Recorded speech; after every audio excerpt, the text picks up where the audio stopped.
Morning students, आपका chapter 16 चल रहा है। इसमें हम आज पढ़ेंगे union government. The government of India officially known as the union government and also known as the central government was established by the Constitution of India. It is stated New Delhi, the capital of India. The state is governed at various levels with separate rules assigned of the executive, legislature and the judiciary. The union government makes law and executes them and dispense justice. The parliament makes law for the country. It consists of the president and two houses, the Lok Sabha and the Rajya Sabha. The president is the head of the country. He is elected by members of the Lok Sabha, the Rajya Sabha and the legislative assemblies for a period of 5 years. The Lok Sabha or the lower house is made up of the directly elected representative of the people, all citizens above the age of 18 have a right to vote. The members of the Lok Sabha are elected for 5 years. The Lok Sabha has 545 members. Membership of the Lok Sabha requires that the person must be citizens of India, age 25 or over, mentally sound, should not be bankrupt and has no criminal prejudices against him her. For reserved seats, one should be a member of the scheduled caste and or tribes. These members belong to different political parties. Some are independent members. The political party with the largest members is called the majority party. The members of the majority party in the Lok Sabha elect their leader. But when no party gets an absolute majority, several parties from a coalition, the president appoints the leader of the majority party of the prime minister. The president of the advice of the prime minister appoints the other members of the council of ministers. देखिए, इसमें अब तक हमने क्या पढ़ा है?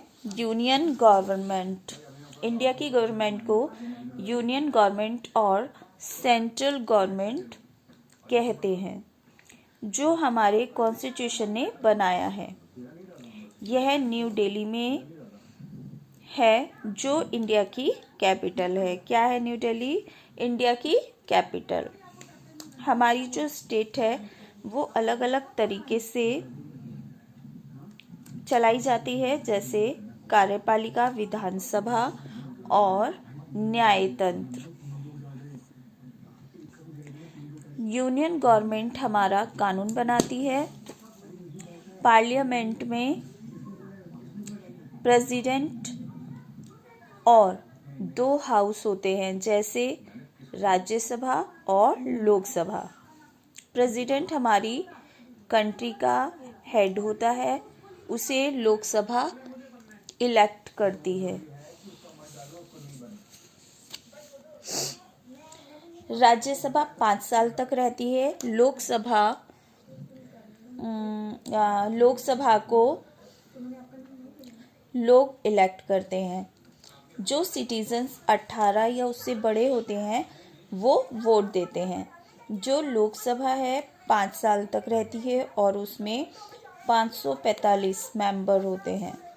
लोकसभा का जो मेंबर होता है वो इंडियन होना चाहिए और उसकी एज 25 साल तक होनी चाहिए या उससे ज़्यादा, और वो दिवालिया नहीं होना चाहिए और उसके खिलाफ कोई आपराधिक प्रक्रिया नहीं होनी चाहिए। उस सीट में एक मेंबर शेड्यूल कास्ट या जनजाति का होना चाहिए। यह मेंबर अलग अलग पॉलिटिकल पार्टी के होते हैं। कुछ मेंबर इंडिपेंडेंट होते हैं। जिस पार्टी में बहुत सारे मेंबर होते हैं उसे मेजॉरिटी पार्टी कहते हैं। जो लोकसभा की मेजॉरिटी पार्टी होती है वो अपने लीडर खुद इलेक्ट करती है।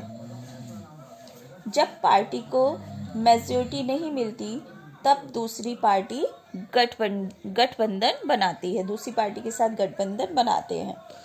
प्रेसिडेंट मेजॉरिटी पार्टी के लीडर को प्राइम मिनिस्टर बनाता है और प्रेसिडेंट प्राइम मिनिस्टर की एडवाइस पर दूसरे मिनिस्टर चुनते हैं।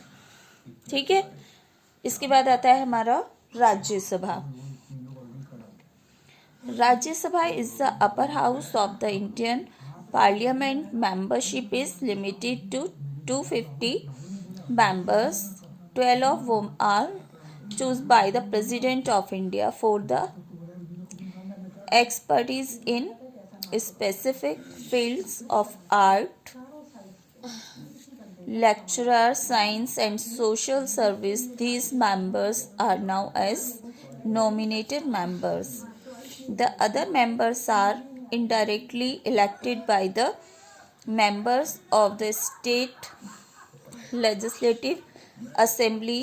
The Rajya Sabha is a permanent house. Rajya Sabha parliament के ऊपर का हाउस है। उसमें 250 मेंबर होते हैं। उनमें से 12 को प्रेसिडेंट इलेक्ट करता है किसी जरूरी काम के लिए, जैसे social service, art, science etcetera. उन मेंबर को नॉमिनेट मेंबर कहते हैं। जो दूसरे मेंबर हैं उन्हें स्टेट लेजिस्लेटिव असेंबली इलेक्ट करते हैं। राज्यसभा परमानेंट हाउस होता है। ठीक है, तो आज हम राज्यसभा तक ही पढ़ेंगे। इसके आगे का चैप्टर नेक्स्ट क्लास में होगा। ठीक है, और जितना आपको वर्क दिया जाएगा उसको करेंगे, करने के बाद सेंड करेंगे चेक करने के लिए। और बच्चे ध्यान से क्या करिए, साफ साफ लिखा करिए और सभी का वर्क कंप्लीट होना चाहिए। अगर किसी का इनकम्प्लीट है तो कर लीजिए, आपस में एक दूसरे बच्चे का फ़ोन नंबर ले लीजिए, पूछ कर लीजिए। और नहीं तो स्कूल ऐप पर सारा वर्क पड़ा हुआ है। जिस भी डेट को आप वहाँ पर क्लिक करेंगे उसी डेट का वर्क निकल आएगा। ठीक है, तो किसी का काम अधूरा नहीं होना चाहिए, कंप्लीट कर लीजिए। Okay, good day.